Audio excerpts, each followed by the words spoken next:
Hello and welcome to the On the Whistle podcast. Today I'm your host, Alasdair Howorth, filling in for our top dog, Zayn, who has recently celebrated the birth of his second child. Congrats to him, and he is rightfully enjoying some much needed rest, or at least we hope he is. We haven't heard from him, so we hope he's getting the rest that he needs.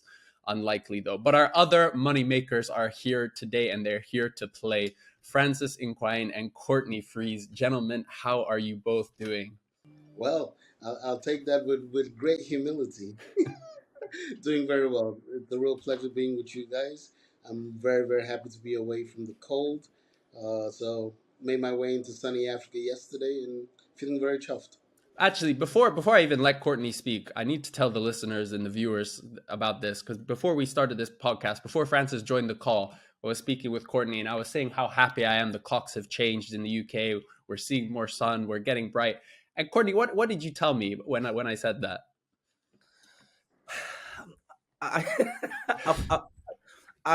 It's something that does not bother me because I hate the sun. I cannot take warm weather.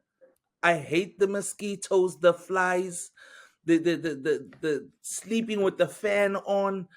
Oh man, I can't. I love waking up in the middle of winter when it's cool, under a warm blanket, nice and dark. You go outside, nice and crisp, walk into your car, put your car on with the heater, sit there for a while, warm up.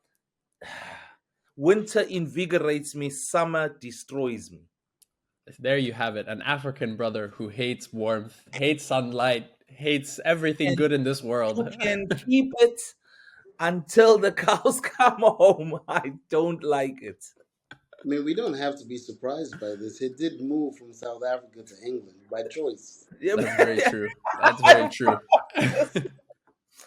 Francis, that's a brilliant one, Francis. That's a brilliant. But Francis, can I tell you one of my greatest acquisitions this last week? I don't know if you can see this. It says whistle. Whiskey. Is that whiskey lip balm? That's what Oh, I'm wow. talking about, Alistair. This man is getting drunk on the job with his lip balm. And not only promoting it for anybody else out there, but just for the whiskey drinkers of non-blended Scotch whiskey, whiskey lip balm for those who like nice lips. And there are sponsors for today's podcast, as Courtney has alluded to. Amazing. Well, anyway, we're not here to talk about the sun and whiskey, although, I mean, me and Francis, I'm sure, would love to talk about the sun. Courtney, more so the whiskey. But today we're talking about the AFCON qualifiers. Yes, we've had a lovely break from the men's club football for our brothers to come back to the continent and play some good football in preparation and to qualify for the 2023 Africa Cup of Nations, which will be hosted in 2024 in January, hopefully in the Ivory Coast. And, you know, we've seen some of the big names doing their thing. Sadio Mane, Mo Salah, Sebastian Haller on his return to international duty scoring. You know, Algeria beating Niger back-to-back and are now once again continuing their absurd form. I think they're undefeated in, I can't even remember how many years in group stage qualifying for major tournaments. But there are two notable teams, in fact, three, I should mention as well, with Nigeria struggling with Guinea-Bissau. But the two teams I want to mention today are the two teams of beloved Courtney and Francis, who both suffered their own teams on home soil, suffered poor results, we'll put it that way. Cameroon drawing 1-1 at home with Namibia. A familiar face to PSL fans will have seen Peter Chalulile putting them in the lead before Cameroon struck back. But back down in South Africa, Courtney, what happened with South Africa against Liberia? I feel like a Spurs fan. That's all I can say. I don't know if I'm tired of being upset or I'm tired of being tired. But I'm both. I'm just miserable. Let me tell you the truth. I'm going to speak the gospel truth here. I'm not going to tell a word of a lie. I don't even want to blame the manager no more. I think his hands are tied. His hands are tied in the preparation of a team that has got superstars within the PSL and players that should be doing much better for him.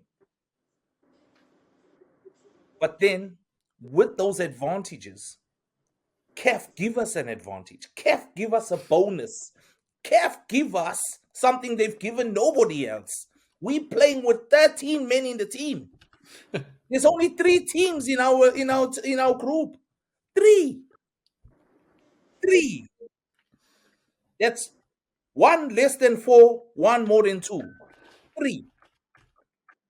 Liberia have a population of no more than 3 million. We would have lost points to Zimbabwe. Lost points if they were playing in the group. What do we do against Liberia? Obviously, we go 2-0 up. We're flying. We're flying. We concede a bad own goal, which can happen. But now this is when I talk about preparation here, Ali and Francis. I talk about preparation. I talk about studying your opponent. The guy picks up the ball on the right hand side. His greatest asset is the cannon in his left leg. Okay? The cannon he possesses. Prior to the game, he's saying to you, make sure when this guy gets on his left, you close the left foot down. You don't want him to get a shot off. It's the 92nd minute. What is the communication to the team? Kick it anywhere. Play Wimbledon football. Kick it anywhere. Don't get clever. This is not time for Pep Guardiola. It's not time for Pep. It's time for Sam Allardyce. We need the Sam Allardyce. No, the team is struggling to react. The manager sitting there after the press conference, like his wife left him, like she's walked out. Then the Well, manager doesn't want to take the press conference. He's been employed to do that. That's his job. My goodness gracious, that's his job. He's got to face the music when things don't go right. That's why they pay him the big money. That's why when the lights go off in South Africa, his lights don't go off because he paid big money.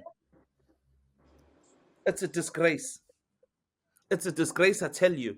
And you know what's a disgrace? We're in a handicapped group, and I use that word very sensitively, not to berate or insult anybody. But we're in a handicapped group here. There's three teams in that group. We should be coming out comfortably from that group. Second, now, Morocco will beat us every day and on Sunday with 8 players. That's because we're just not good enough to beat them. Morocco are a powerhouse. But for goodness sake, man, what is going on in South Africa? Let's just pack everyone up, pack everything, put them in the boxes, pack on the bus, on top of the bus with the goats, and just send them into the sea. I'm sick of them.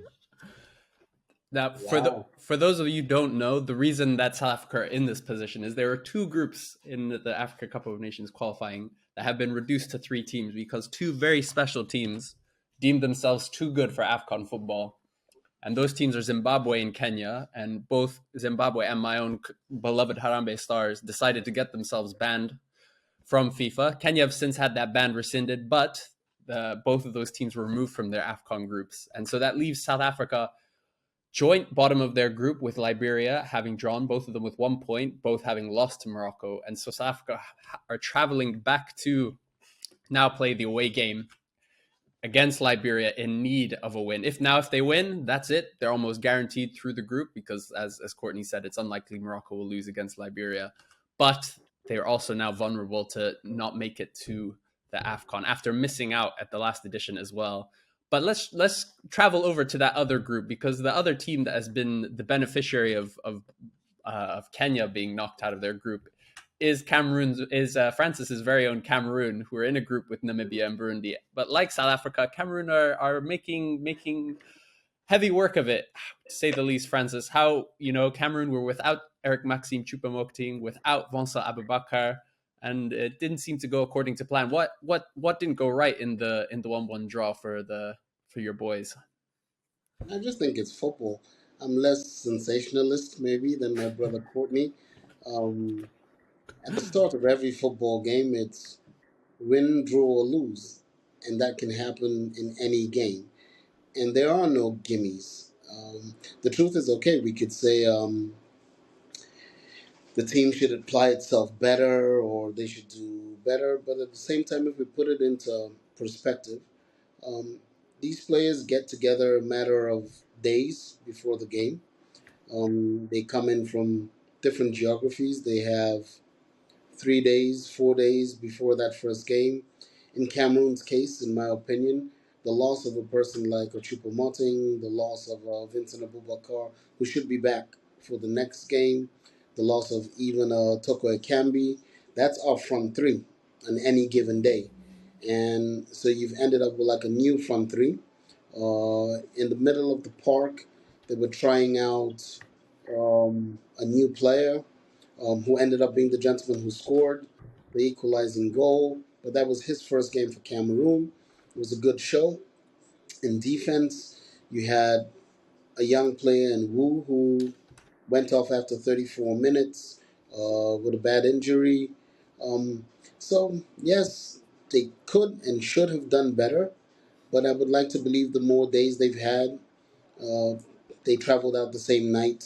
I believe training's been going okay. They play again tomorrow.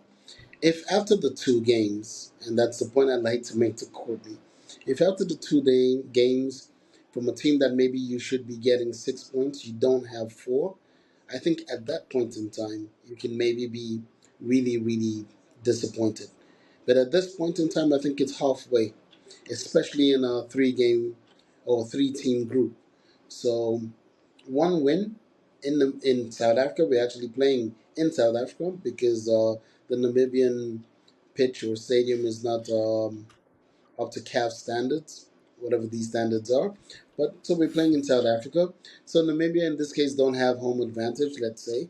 So it's almost like a game in neutral ground, and in that space, and after the number of days they would have had together, I think we'd be in a better position to have a go at our coach. But at present, the most important thing was that we didn't lose. And that's what I'd like to share with Courtney, that, sometimes not losing is more important than losing. Because, yes, you should have won or you could have won. And in your case, you were 2-0 up.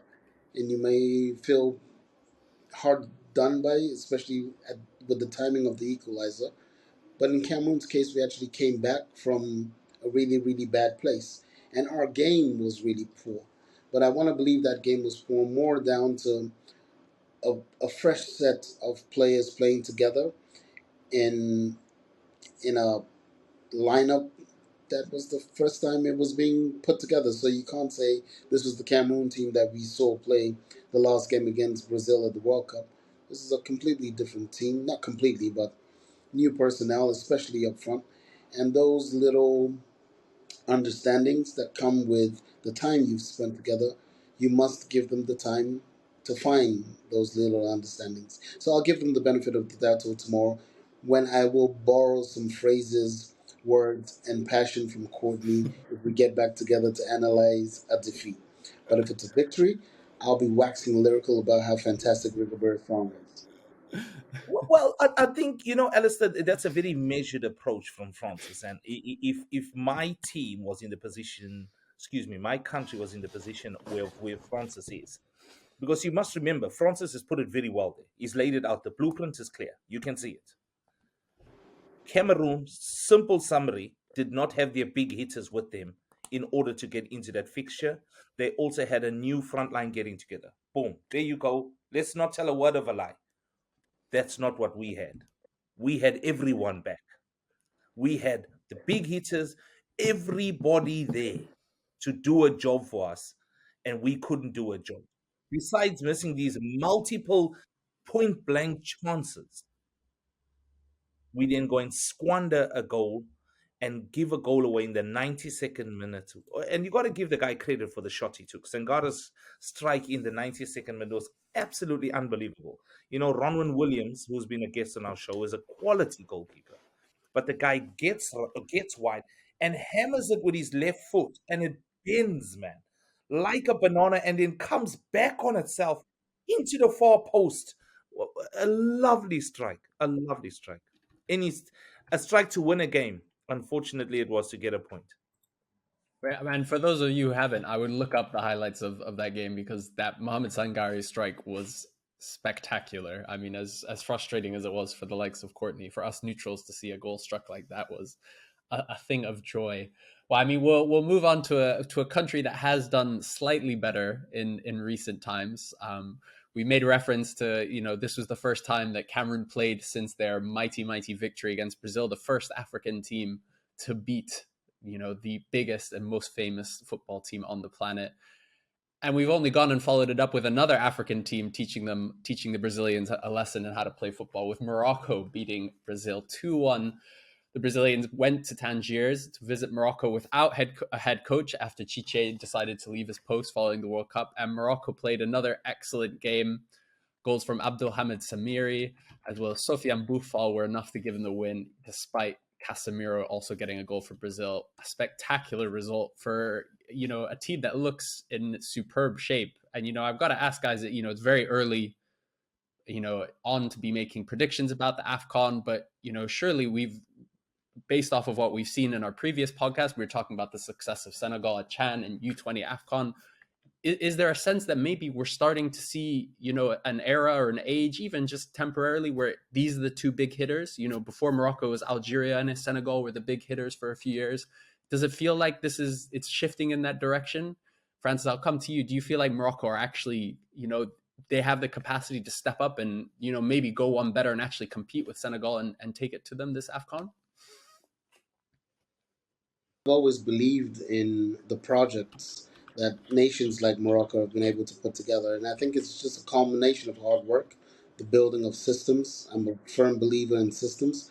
This is not a one-off type result. This is the culmination of great effort.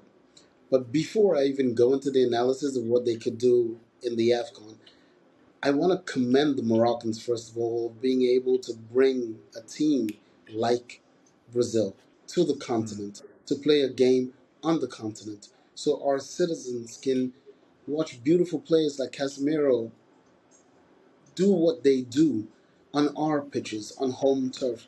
This is the sort of ambition we must have. This must become the normal for African football overall. We must play against the best and we must play them on home turf. We must bring them to our space. So I'd like to commend, first of all, the Royal Federation in Morocco for organizing such a game in Tangiers for their citizens and for their team, first of all. And secondly, yes, I do believe that they will be up there. I've believed in this Moroccan team and the work that they've been putting together for many years. It's 14 years deep. And I think they now have a set of people from leadership, uh, in terms of the admin people, who then can organize games like this for them, to the coaching staff that they have in place, who are ambitious, to the playing talent that they have on the pitch, and the fans who travel with their team, who turn up at the stadiums to be the 12th, 13th, and 14th person to give more wind to the sails of their nation. These things are important. Home advantage has to count for something. So, yes, I think we should be looking forward to a very healthy competition for the win in Ivory Coast in 2024 in January. And it's good for African football that we will have the Senegalese, we will have the Moroccans, we will have the Algerians, we will hopefully have the Cameroonians, hopefully we'll have the South Africans, hopefully we'll have the Ivorians, hopefully we'll have the Nigerians, hopefully we'll have 10, 12 amazing teams playing amazing football where the winner will be winning not because they had an easy walk in the park, but because they played competitive football and they deservedly won at the end of it. If it's Morocco, so be it. But I think they're doing everything that they need to do to put themselves in the position to be contenders.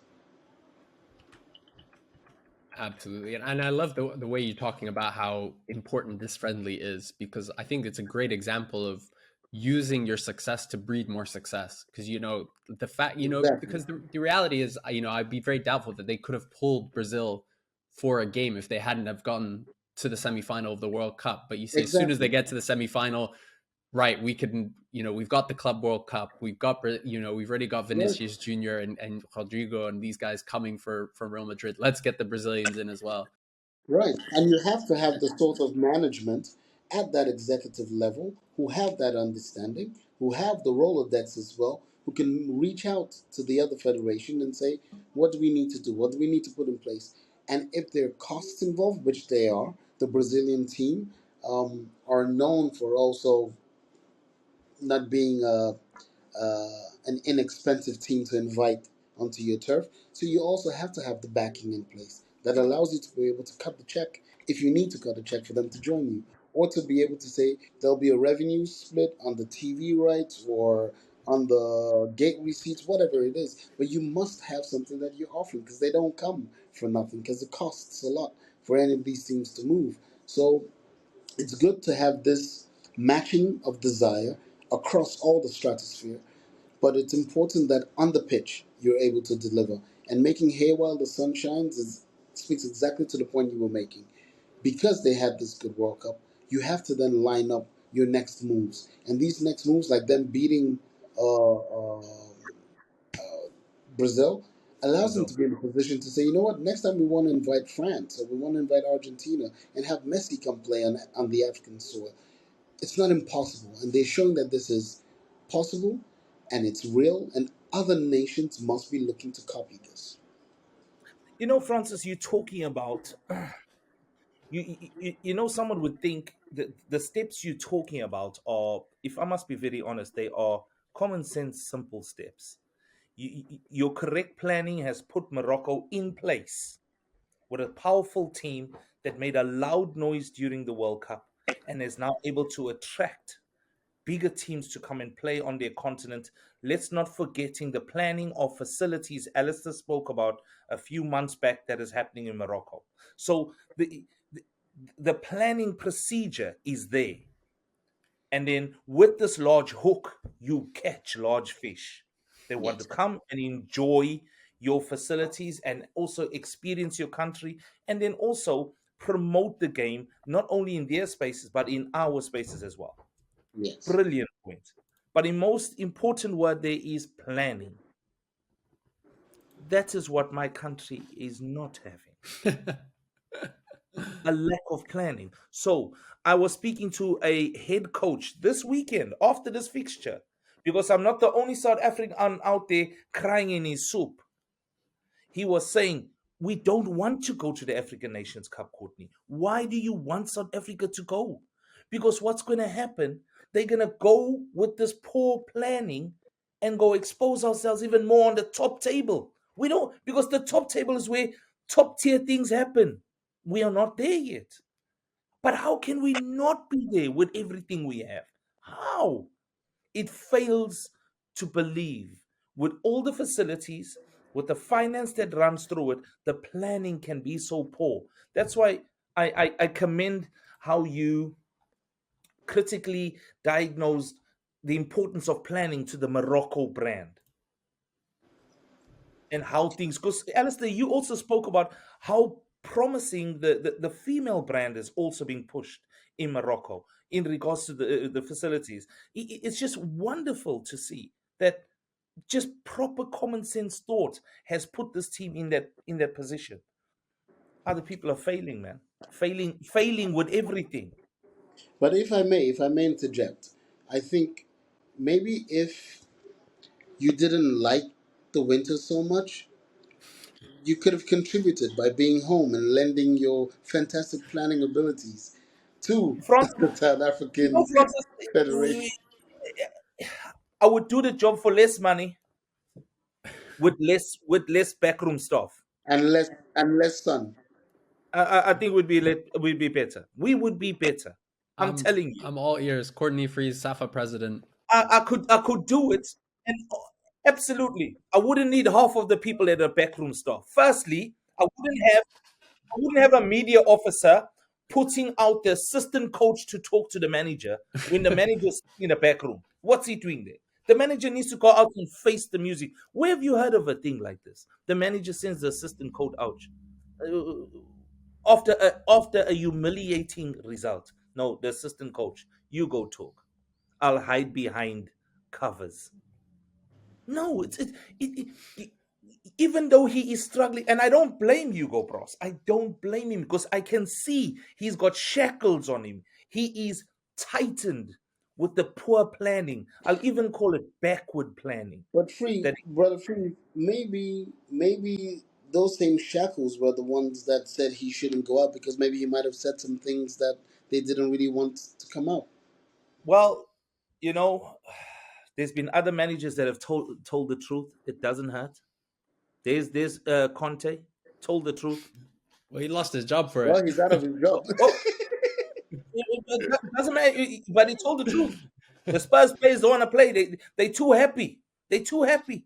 They like driving their cars and being neat. This is what's happening in South Africa. Those players are too happy. They're loving life. Life's too good. That's why none of them go to Europe. They're just too happy with these big pay packets. Too But happy. maybe this also speaks to what we were talking about before, about like this maybe over introspective attitude that South Africa has.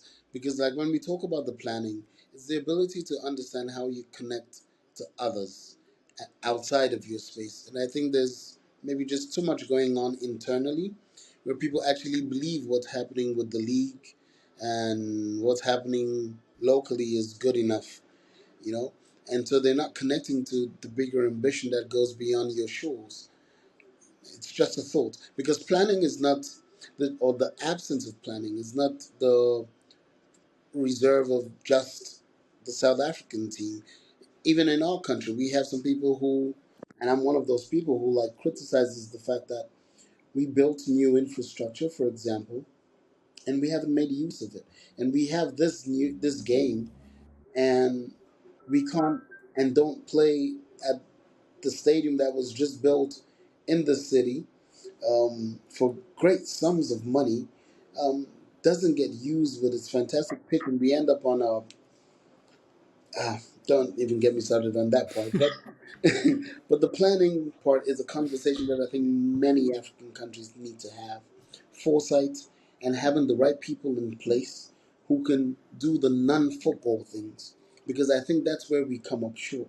This belief that football for footballers, and there's a whole exercise that goes beyond this game, and until we fully understand that football is a sport, but there is the business of football that is actually more important than the game, because when you get that right, all those other things fall into place, whether it's the analysts that you get in and the software that you use. You have to know the people who run those software companies who can get you the best pricing to be able to do the analysis and the analytics that you were talking about, where they're able to help the coach to better explain to the players why they need to shut down a player's left foot.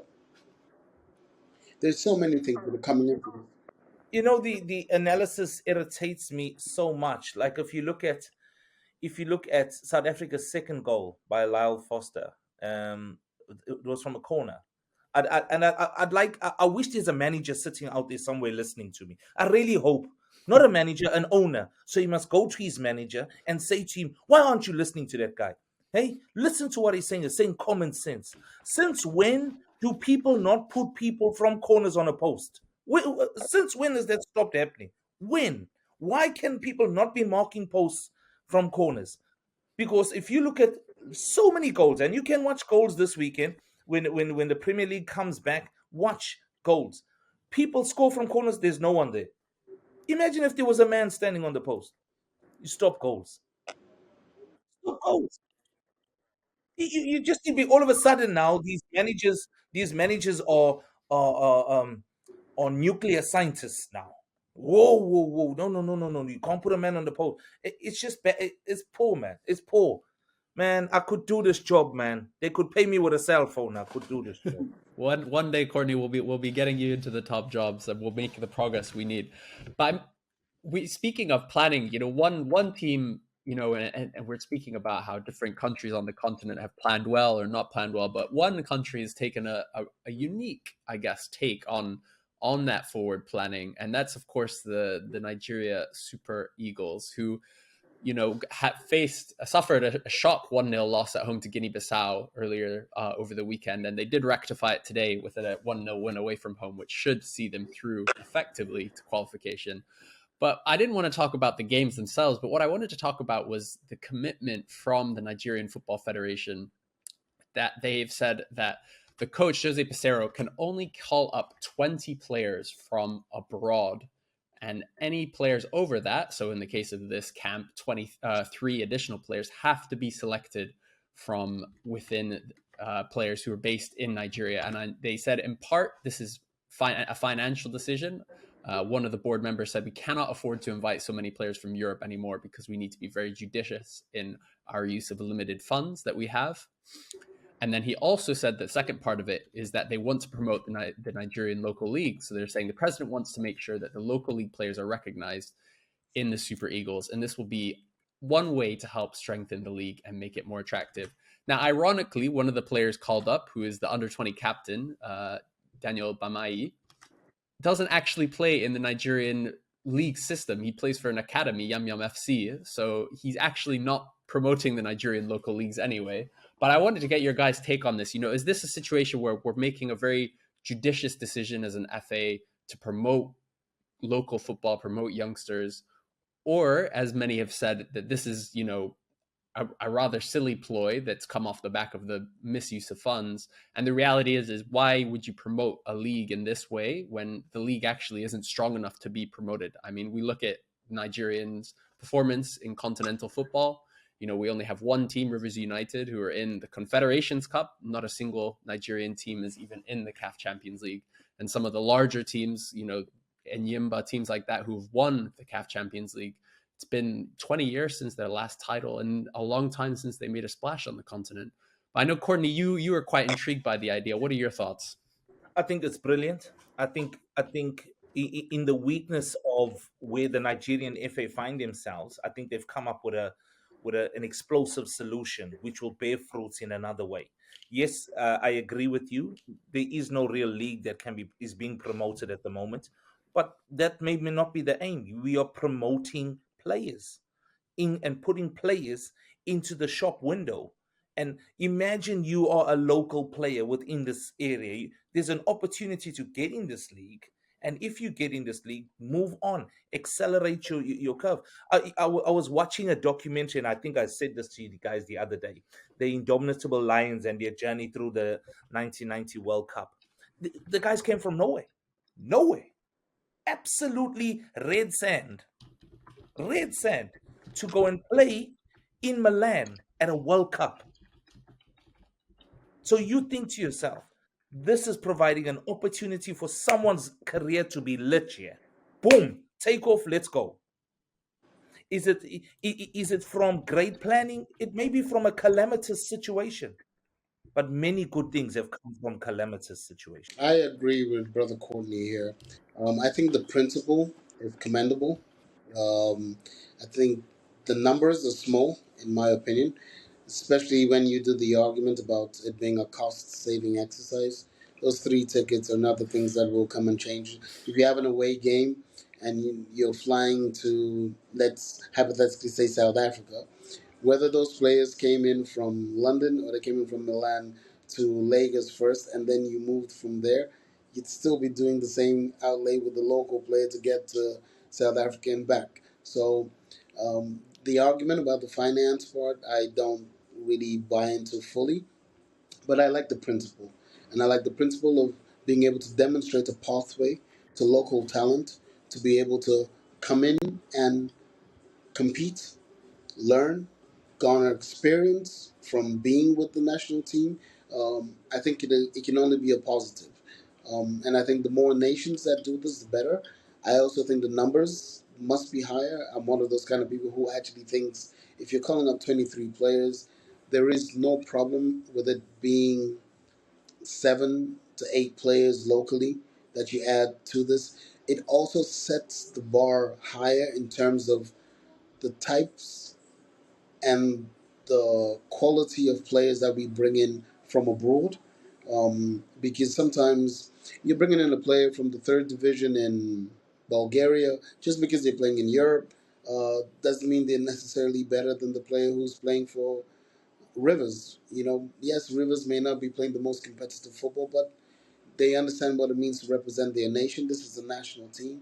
It's hard. There's some basic talent that will be there, and they will not be picking from their three duds. They would be picking from amongst maybe 2,000 players who are playing professional or semi-professional football within the nation, whether it's through its academies and everything.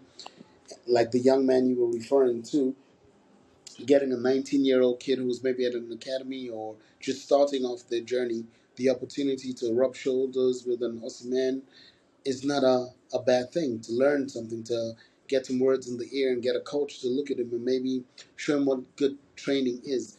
Maybe that's not what the national team is supposed to be, but I would like to believe these players are getting the opportunities that the under 20s, the under 17s, the under 23s with the B team, or as we call them, national A teams that are not like the, the first team that actually. So there are other opportunities, and it's usually from that pool that they get sourced. But I think giving a pathway to local talent to be a part of the international scene at its highest level is a commendable thing. And I think more nations should be looking at doing things like this. I know in Cameroon we usually call up three, four, five in the initial 34, and then they get cut off. And then usually for logistical purposes, when somebody drops out, one of the international players who can't make it in for whatever reason, injury or flight arrangement or something, then they pull up one of the local guys into the team. But we saw the experience of a player like Ngom, who was able to do real well for Cameroon at the World Cup and is now becoming a mainstay of this national team. But he was pulled from a local team here, albeit he had been one of ours, and we had him travel to the States, and now he finds himself playing in Europe. But that's because he had this Yeah, I mean, I think I feel conflicted about it because I think on the one hand, right, yeah, like I think international teams are so bloated as it is. Even in this window, very few teams are going to use more than 18 players. So you're giving players a free hit. But and I love what you're talking about is we need pathways for these players to develop, Mm. and I also Absolutely. appreciate that different countries have different climates and and can see success in different ways. But I think for me, I find it frustrating because it feels almost like it's like a box ticking exercise because you're saying, oh, we're promoting the local league because we're giving three players a chance to train with the national team. Whereas, really, especially a league like Nigeria's, it needs a lot more. It needs investment. It needs an infrastructure, And my fear is that, I think I would feel very different if it was a nation like South Africa or Egypt, or Morocco that has a very strong, thriving local league, and even Cameroon. I think that's a great point, Francis. Is Ngom, even in Cameroon, it's a stronger team league than what we see in Nigeria. And we see teams like Cotton Sport being able to compete. And while again, I don't think it's an excuse that I think Cameroon's domestic football needs to, get back to where it was a long time ago, still like Nigeria. I think that's where I find it hard is I'm worried that teams will use it as a box ticking exercise. You know, I'm a firm believer of learning not only from football, but learning from other sports which are close to us, where people do excellent things. This type of thing's been happening for a long time in other sports. Cricket, players get taken along who are not even going to be part of the team to experience the culture, grow the culture, get to Mm. know it for so when the day they do get there, they know what it's about. Now, Alistair, I also agree with what you're saying. I don't think the Nigerian FA even need to say this. Just pick people. You don't need to say, well, we're putting in a policy of you don't need to, They but I think their transparency in some ways is great, but in some ways it's not great for certain people. Okay. I don't have a problem with it. I really don't. But there is an opportunity that those players, if they flourish, they will come into the system and it won't be. Let's go back to what Francis was saying earlier on about what happened with Cameroon against Namibia. The new system that was put in place with the players needed to gel and needed to be with each other for more, for a bit of a longer time.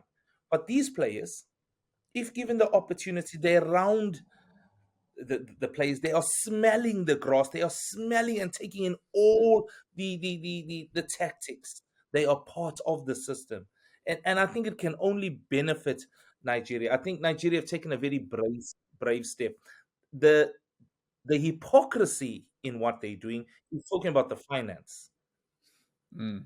if you want to make a dent in the finance, let's do what you guys were speaking to me about 2 months, about a month ago, where you were saying in the Premier League, in these leagues, they've shut down their youth development systems. Then you'll make savings on money. But to not buy 3 plane tickets, nope. That's not going to make an impact. So I think that just for someone who's possibly sitting in a pub and had maybe 6 or 7 beers, that the reason will wash with them. But no, And I think it particularly doesn't look good when we've just had the FIFA conference where they said they're giving record amounts to every federation, and it feels like there shouldn't be an excuse to have a few players travel if your money is being spent well. Well, guys, as always, we appreciate and love having you guys around the braai. And if there's any of you Nigerians out there listening and you vehemently agree with these guys or disagree, you think that having this policy stops players like Gift Orban, who's been brilliant in Belgium, from getting in the team, or you're saying actually no, we need to focus purely on these players, let's get rid of all the international players, I only want to see players who are playing in the Nigerian Professional League, then please let us know. You can find us on Twitter and Instagram at OTW_podcast, and on YouTube and Facebook, just On the Whistle Podcast. Please give us a listen. Please give us a review, and always come back to listen to us. We come out every single week, and hopefully soon Zayn will be back with us. But until then, we're loving life around the braai. Gentlemen, thank you so much for your wisdom, your humor, and your equal parts optimism and pessimism. I'll let you guess who is which.